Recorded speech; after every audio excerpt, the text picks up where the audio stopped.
Hi friends, welcome to my honey stories. నేను మీ Lakshmi. Mister మానిస్టర్ 67 ఎపిసోడ్. కళ్ళతోనే మిథునను కసురుకొని చిరునవ్వు నవ్వుతూ జై అంటూ తీయగా పిలుస్తూ వచ్చింది వాసంతి. పైకి లేచి స్టార్ట్ అవుదామా ఆంటీ అన్నాడు జై. కోటి కాంతులు మొహంలో ప్రచురిస్తూ హా నాన్న పద అంది ఆమె. మీరిద్దరూ తిప్పుకుంటూ వెళ్ళిపోతే మరి నేనెలా రావాలి అని అడ్డం పడింది మిథున. పాదయాత్ర చేసుకోమనండి ఆంటీ, మీరు రండి అని ముందుకు అడుగు వేశాడు జై. అది కాదు నాన్న, శారద వాళ్లకు ఏదో అర్జెంట్ వర్క్ ఉందని ముందే వెళ్ళిపోయారు. తను ఒంటరిగా ఎలా వస్తుంది? మన కారులో ఏదో ఒక మూల కూర్చుంటుంది, పోనీ రానిద్దాం అని బ్రతిమలాడినట్టు మాట్లాడింది వాసంతి. త్వరలో కాబోయే పెళ్లి కూతురు కదా, పాదయాత్రలు గట్రా చేస్తే కందిపోతుంది. ఆవిడ గారికి ఏ నొప్పి లేకపోయినా ఇక్కడ కొందరికి చాలా నొప్పిగా ఉండి వాళ్ళు అలసిపోతారంటీ, రమ్మనండి అని ఓరకంట సుభద్రను చూసి ఎద్దేవా చేశాడు జై. లోలోపల నవ్వుకుంటూ పైకి మూతి తిప్పింది సుభద్రబామ్మ. ఈ వంకర్లకేమీ తక్కువ లేదు అని పళ్ళు నూరుకున్నాడు జైబాబు. వసు, వీడి తాతగారు కూడా ఇలాగే ఎప్పుడు చూడు నిప్పుల్లో వేసిన ఉప్పులా చిటపటలాడేవారు. ఆయన అంశే వచ్చినట్టుంది వీడికి కూడా అని ఉడికించింది బామ్మ. మా తాతయ్య మహారాజు, ఆయన డెస్టినీ బాగోక నీలాంటి వంకరది దొరికింది అని కచ్చిగా అంటూ వెళ్ళిపోయాడు జై. పోరా, నీ తాత నువ్వు అదృష్టవంతులు, అందుకే మాలాంటి బంగారం లాంటి పెళ్ళాలు దొరికారు అని నవ్వి వెళ్ళి రండి, మూడు మారక ముందే ఆఫీస్కి లాక్కుపోండి వాడిని అంది బామ్మ. బాయ్ చెప్పి వెళ్ళిపోయారు ముగ్గురు. వాసంతి ముందు కూర్చుంటే మిథున వెనక ఎక్కింది. కారు స్టార్ట్ చేసి ముందుకు ఉరికించాడు జై. కారు గేట్ దాటగానే వాళ్ల వెనక ఒక బైక్ ఫాలో చేస్తూ వస్తోంది. గంట తర్వాత జై కారు ఆఫీస్ బిల్డింగ్ లోకి ప్రవేశించడం చూసి స్పై పర్సన్ ఫోన్ తీసి కాల్ చేశాడు. లిఫ్ట్ చేసి చెప్పు అంది మోనా. మేడం, జయదేవ్ సార్ తన వైఫ్తో కలిసి ఆఫీస్కు వచ్చారు, పక్కన ఇంకో ఆవిడ కూడా ఉన్నారు అని చెప్పాడు అతను. వాట్ అంటూ గొంతు చించుకుంటూ జై ఆఫీస్కి వెళ్ళాడా? పైగా పెళ్ళాం కూడా ఉందా? నువ్వు సరిగ్గానే చూసావా అని రెట్టించింది మోనా. ఎస్ మేడం, నేను చూశాను, ట్రాఫిక్ సిగ్నల్ పడినప్పుడు క్లియర్గా కనిపించారు వాళ్ళు అని అన్నాడు అతను. ఓకే అని కాల్ కట్ చేసి భగభగా మండిపోతూ తన ఎదురుగా ఉన్న గ్లాస్ టీపాయిని ఒక్క తన్ను తన్నింది. టీపాయి పళ్ళున బద్దలై గ్లాస్ పీస్ పీస్ అయిపోయింది. ఆ సౌండ్కి పరుగులాంటి నడకతో రూమ్లో నుంచి హాల్లోనికి వచ్చారు తన పేరెంట్స్ ఇద్దరు. కోబ్రాలా బుసలు కొడుతున్న కిస్సుల డాటర్ని చూసి వాట్ హ్యాపెండ్ బేబీ అని అదో రకంగా అడిగాడు దివాకర్. ఇదే ఇతనికి పెట్టిన పేరో ఏంటో మర్చిపోతున్నాను సుమండి. మోనా తండ్రి పేరు దివాకర్ అని అనుకుంటున్నాను. ఏదోలేండి, నథింగ్ డాడ్ అంటూ మొహం మండించింది మోనా. మ్యాటర్ ఏంటో చెప్తే సొల్యూషన్ ఉంటే చెప్తాము. ఏం జరిగింది బేబీ అంటూ భుజం మీద చేతిని వేసి రుద్దింది తన మామ్ కళావతి. నేనెంతో కష్టపడి స్కెచ్ వేసి ఆ జై వైఫ్ ఒక క్యారెక్టర్ లెసన్ ప్రూవ్ చేస్తే ఎవిడెన్స్ పంపిస్తే వాడు దాన్ని తన్ని తగలేయకుండా తగుదునమ్మా అంటూ వెంటేసుకుని ఆఫీస్కి పోయాడంట అని అరిచింది మోన. అవి ఫేక్ అనుకున్నాడేమో బేబీ, అయినా జై అలాంటి సిల్లి వాటిని పట్టించుకుంటాడా?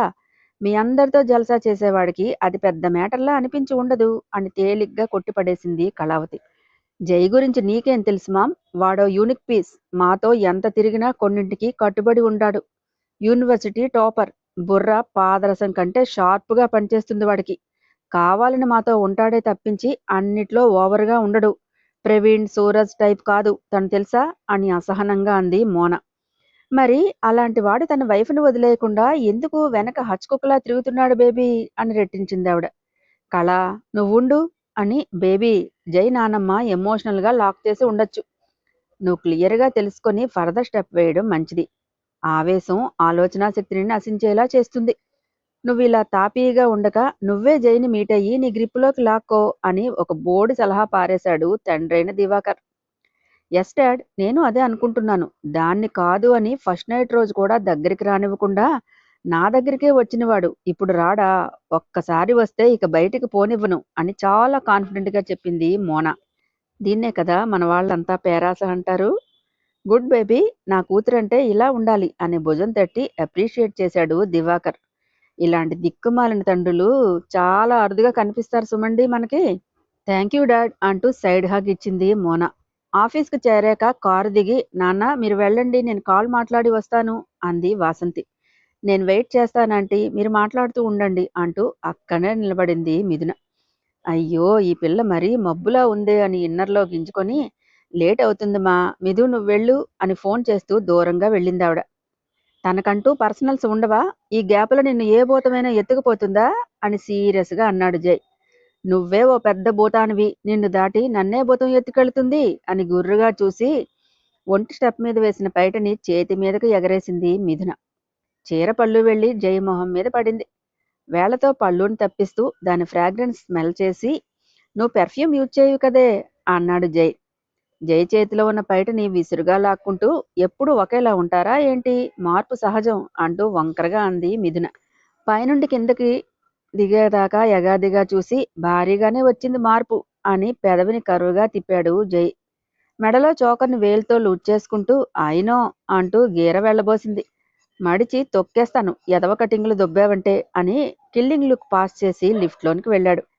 చుప్పనాతి సూరయ్య కష్టపడి ఇంత అందంగా రెడీ అయ్యి నేత్రానందం కలిగిస్తుంటే చూసి ధరించకుండా తొక్కుతాడంట అని సణుక్కుంది మిథున. ఫోన్ చూస్తూనే ఓరకంట మిథున పెదవులు కదిలించడం, కళ్ళు అటూ ఇటూ తిప్పడం అన్నీ గమనిస్తూనే ఉన్నాడు. మిథున బొగ్గ మీద ముద్దు పెట్టి, బేబీ చాలా బాగుంది ఈ రోజు అని భుజం చుట్టూ చేతులు వేసి దగ్గరికి తీసుకుని మరీ ఉడికించింది ఇన్నర్. గుర్రుగా చూస్తూ, చేయి తీయలేదనుకో విరిచి ముక్కలు చేసేస్తాను అని ఫైర్ అయ్యాడు జై. అబ్బచ్చా, నువ్వేనా లేక పైన ఉన్న మన తాతను తోడు తెచ్చుకుంటావా అని వెక్కిరించి, ఎందుకా ఉడుకుమోత్తాను, బేబీ నీకు అక్కర్లేదేమో, నాకు మాత్రం కావాలి, నా పెళ్ళాం నా ఇష్టం అంటూ మళ్ళీ ముద్దు పెట్టింది సోల్. జలసీ రేగిపోయి ఇన్నర్ చేతి మీద కొట్టాలనే ఊహతో మిథున జబ్బ మీద ఒక్కటి పీకాడు జై. చెయ్యి వాటంగా ఉండటంతో దెబ్బ గట్టిగానే తగిలి ఆవ్ అంటూ కీచుగా అరిచింది మిథున. తను అరిచాక గాని తనేం చేశాడో అర్థం కాలేదు పాపం జయబాబుకి. లిఫ్ట్ వాళ్ళకి చేరబడి పక్కున నవ్వి, అచ్చిక కచ్చిక భలే బుక్ అయ్యావు అంటూ చంకలు గుత్తుకుంది ఇన్నర్. ఓ గాడ్ అంటూ హెయిర్ రబ్ చేసుకున్నాడు జై. కోపంగా చూస్తూ, కొట్టి చంపేయాలని డిసైడ్ అయ్యావా అంటూ రైజ్ అయింది మిథున. నేనేమీ కావాలని కొట్టలేదే నిన్ను, ఇంత లావు దోమ వాలింది, అది కుడితే డెంగ్యూ వచ్చి పోతావని, పోనీలే పాపం అని సేవ్ చేస్తే అరుస్తావేంటే అంటూ రివర్స్ అయ్యాడు జై. ఇంత దయ నా మీద కారిపోవటం నేను తట్టుకోలేనులే, నీ దయని మడిచి అని గ్యాప్ ఇచ్చింది మిథున. నొసలు ముడిచి మడిచి అన్నాడు. పాకెట్లో పెట్టుకో అని కచ్చిగా అంది ఆమె. ఈ సోషల్ సర్వీస్ చూసే కదే మనసు పారేసుకున్నా అన్నావు, అంటే అది నిజం కాదా అంటూ పెదవి విరిచాడు జై. నువ్వు ఇప్పుడే ఇలా ఉన్నావా లేక ఫస్ట్ నుండి కూడా తేడా పీసువేనా అంటూ యగాదిగా చూసింది. అన్నోన్ పర్సన్స్తో నా పర్సనల్స్ డిస్కస్ చేసే టైప్ కాదులే నేను అంటూ యాటిట్యూడ్ వెళ్ళబోశాడు. పళ్ళు పటపటా నూరింది పాప. కాబోయే నవ్వవదు వంట కదా, పళ్ళు లేకపోతే అంత బాగోవు, నూరటం ఆపు అని బలుపుగా చెప్పి లిఫ్ట్ ఆగటంతో పాకెట్లో హ్యాండ్స్ పెట్టుకుని రాయల్టీగా నడుచుకుంటూ వెళ్ళిపోయాడు. హే పరమేశ్వర, నేనేం నేరం చేశాను తండ్రి, ఇలా ఆవగింజంత మైండ్ ఉన్న మొగుడినిచ్చావు, నీకిది న్యాయంగా ఉందా అని లోలోనే ఏడ్చుకుంటూ వెళ్ళింది మిథున. అప్పటికే గోతికాడ నక్కలా కాచుకుని కూర్చున్నాడు సంతోష్. వివేక్ థియరీ ప్రకారం జై ఆఫీస్ ఛాయలకు రాడు. మిథునని ఇంటి గౌరవం కోసం కొద్ది రోజులు ఇంట్లోనే ఉంచినా గిల్టీ ఫీలింగ్తో ఆఫీసులో అడుగు పెట్టదు. ఇక శారద గారిని ఈజీగా లాక్ చేసేయొచ్చని ఎదవ కన్నింగ్ ప్లాన్స్ వేసుకొని సంతోష్ని ఉదయాన్నే ఆఫీస్కి తరిమేశాడు. ఇక్కడ తనకే తెలియని ఇద్దరు వ్యక్తులు ఉన్నారు. ఒకటి సాకేత్, సెకండ్ పర్సన్ వాసంతి. తన విషపు ఆలోచనకి గండి కొట్టేవాళ్ళు ఉన్నారని అస్సలు ఎక్స్పెక్ట్ చేయలేదు బుర్ర తక్కువ సన్నాసి. లాంజ్లో కూర్చున్న సంతోష్కి ఎదురుగా కనిపిస్తున్న దృశ్యాన్ని చూసి ఫ్యూజులు ఎగిరిపోయాయనే చెప్పొచ్చో, లేదా తనేం చూస్తున్నాడో కొన్ని క్షణాలు అర్థం కాలేదు. కళ్ళు నులుపుకొని మరీ చూశాడు బిడ్డ. జంట పావురాళ్లా హుందాగా నడిచి వస్తున్న జై మిథునను చూసి, ఓ గాడ్, వివేక్ ఏదేదో ఊహించుకుని స్కై డ్రైవ్ పోతుంటే ఇదేం ట్విస్టు అని కంగారుగా ఫోన్ చేశాడు. ఓరకంట సంతోషం చూస్తూనే వెళ్ళాడు జై. డైరెక్ట్గా తన క్యాబిన్కి వెళ్ళిపోయింది మిథున. జై తన డాడీ ఛాంబర్కి వెళ్ళి సోఫాలో వాలిపోయి కళ్ళు మూసుకున్నాడు. తన కళ్ల ముందు మిథున రూపం ప్రత్యక్షం అవ్వగానే తల విదిలించి, ఇది నా పీస్ని నాశనం చేసేస్తోంది, వంగదీసి గుద్దేయాలి దొంగమొహం దాన్ని అంటూ తిట్టుకున్నాడు. బేబీని ఆడిపోసుకుంది చాలే, బయట ఉన్న పర్సన్ నీతో ప్రాజెక్ట్ డీల్ మాట్లాడడానికి వచ్చాడనుకుంటా. కళ్ళు నెత్తిని పెట్టక మోకాళ్ళలో ఉన్న మెదడుని బుర్రలోకి తెచ్చి డీల్ సరిగ్గా చూడు. అసలే సాకేత్ ముందు మన పరువు చంకనాకి పోయింది, నువ్వు అటు ఇటు ఏమైనా చేస్తే ఉన్న కూసంత పరువు కూడా ఊడ్చుకుపోతుంది అని ఎద్దేవా చేసింది ఇన్నర్. బియర్డ్ లుక్ ఇస్తూ, నేనేం చేయాలో తెలుసు, నీ బోర్డు సలహా మడిచి అని ఎక్కడో చూపించి పెట్టుకో అన్నాడు జై. కటింగులు బాగానే ఇస్తావు, నేను నా బేబీ అంటే నీకు లోకువ. అన్నీ అబ్జర్వ్ చేస్తున్నా. నన్ను విసురు పెడుతున్నావు కదూ అంటూ ముక్కు బర్రున చీదేసి జై కోట్కే పామేసి మాయమైపోయింది సోల్. ఉంటే చంపేస్తాడు కదా మరి. బయటకు వెళ్ళి వచ్చిన శారదగారు కారు దిగి సెల్లార్లో ఉన్న వాసంతిని చూసి, వసు నువ్వేంటిక్కడా అని ఆశ్చర్యంగా అడిగాడు. చిన్నగా నవ్వి, జైతో ఇక్కడికి వచ్చాను. ఈ డే ఇక్కడే ఉంటాను. వాళ్ళకి ప్రైవసీ ఇద్దామని ఫోన్ అని మాట తిరిగేశానులే అందామె.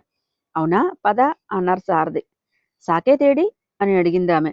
వస్తున్నాడు అని గాడ్ లిఫ్ట్ ఓపెన్ చేయగానే ఇద్దరూ ఎక్కారు. క్లయింట్స్ని కలిసావా? ఏమైంది అని అడిగింది వాసంతి. అదంతా హెడేక్ ప్రాసెస్ వసు, వర్కౌట్ అయ్యేటట్లుగా లేదు అన్నాడు. ఉన్నది చాలు సారథి, ఇంకా ఇంకా బిజినెస్ ఎస్టాబ్లిష్ చేసి ఒంటికి మైండ్కి స్ట్రెస్ తెచ్చుకోకు. జై ఫీల్డ్లోకి వచ్చాక తానే చూసుకుంటాడులే అంది. జై నిజంగా బిజినెస్ టేక్ ఓవర్ చేస్తాడంటావా వసు అని నీరసంగా అడిగాడు సారథి. అలా నెగిటివ్గా థింక్ చేయకు, బీ పాజిటివ్ సారథి, అంతా మంచి జరుగుతుందనుకో అందామె.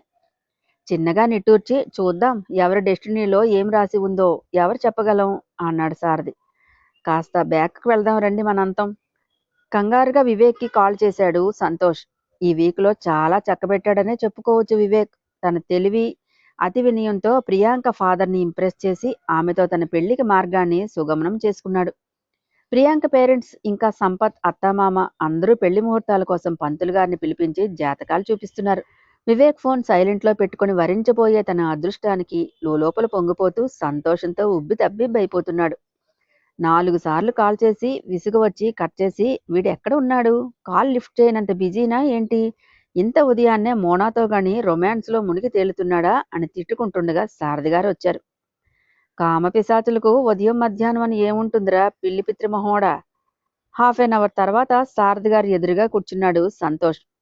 సారథిగారు ఓన్లీ సాకేత్నే ఉంటారు ఆ డీల్ చేసే సంతకాల విషయంలో అని కాకి లెక్కలు వేసుకుని తాపీగా వచ్చిన సంతోష్కి దడ పుట్టించేటట్టుగా జై శారదగారి పక్కనే ఉండడం చూసి హార్ట్ బీట్ హెచ్చుగానే కొట్టుకుంటుందని చెప్పుకోవచ్చు. సి మిస్టర్ సంతోష్, ముందు ల్యాండ్ చూసాక డీల్ ఫైనలైజ్ చేద్దాం. అంతవరకు ప్రాజెక్టు గురించి డిస్కషన్స్ ఏం వద్దు. మా లీగల్ అడ్వైజర్కి ప్రాపర్టీ జిరాక్స్ చూపించండి అని గంభీరంగా చెప్పాడు జైబాబు. మిస్టర్ జయదేవ్, మీకు ల్యాండ్ చూపించమంటే ఇప్పుడే చూపిస్తాను. No problem. ల్యాండ్కి సంబంధించిన డాక్యుమెంట్ జిరాక్స్ త్వరలో అప్పగిస్తాము. అది వేరే వాళ్ళ పేరున ఉంది. డాక్యుమెంట్ బ్యాంకులో లాక్ అయి ఉన్నాయి. మీకెంత ఇంపార్టెంటో ఈ ప్రాజెక్ట్ నాకు కూడా అంతే ఇంపార్టెంట్. పెట్టుబడి మీది, ల్యాండ్ ప్రాజెక్టుకు సంబంధించిన ప్రాసెస్ నాది. మీరు ఎలాంటి డౌట్ ఉన్నా నేను బ్యాక్ అవుతాను. నో ప్రాబ్లం సార్ అన్నాడు సంతోష్. కొద్ది నిమిషాల మౌనం తర్వాత, జై సాకేత్, మీరెవరిద్దరూ వెళ్ళి ల్యాండ్ చూసి వివరాలు తెలుసుకోండి. మీ ఒపీనియన్ బట్టే ప్రాజెక్టు మీద సైన్ చేసేది మానేది ఆలోచిస్తాను. గో అన్నారు సారథి గారు. ఓకే సార్, మీ ఆలోచన బాగుంది అని మిస్టర్ సంతోష్, ఇప్పుడు మాతో రావడానికి మీకేం అభ్యంతరం లేదు కదా అని అడిగాడు సాకేత్. ఉందంటే మొదటికే మోసం వస్తుందని నాకేం ప్రాబ్లం అని స్మైలింగ్ ఫేస్తో చెప్పాడు సంతోష్. జై వైపు చూశాడు సాకేత్. యాటిట్యూడ్ వెళ్ళబోస్తూ ఓకే పదండి అంటూ లేచాడు. ఈ గీరకి ఏమీ తక్కువ లేదు అని సణుక్కుంది మిథున. పోవే అని లిప్ మూమెంట్ ఇస్తూ వెళ్ళాడు జై. కొరకొరా చూసింది మిథున. ఏంటి పాప ఆ లుక్తోనే కత్తులు దూసేసుకుంటున్నారు అంటూ నవ్వింది వాసంతి. వారచూపులకు మీ అబ్బాయి మెల్ట్ అవటం లేదాంటీ, అందుకే ఇలా అడ్డదారిలో వస్తున్నాను అని నవ్వింది మిథున. చతురత ఎక్కువే ఉంది నీలో. ఏదో మిమ్మల్ని చూశాకే నాకు తెలిసిందాంటీ, నాలో కూడా చతురత ఉందని అంది. వాళ్ళిద్దరి కన్వర్సేషన్కి శారద గారు పకపకా నవ్వేశారు. ఏంటి నీ కోడలు మా మీద పంచులు పేలుస్తుంటే నీకు అంత నవ్వొస్తోందా అని కినుకగా అడిగింది వాసంతి. హాయ్ ఫ్రెండ్స్, నా ఛానల్ నచ్చితే కనుక లైక్ చేయటం, షేర్ చేయటం, సబ్స్క్రైబ్ చేసుకోవటం మర్చిపోకండి. పక్కనే ఉన్న బెల్ ఐకాన్ని ప్రెస్ చేయండి. నెక్స్ట్ అప్డేట్ కోసం వెయిట్ చేస్తూ ఉండండి.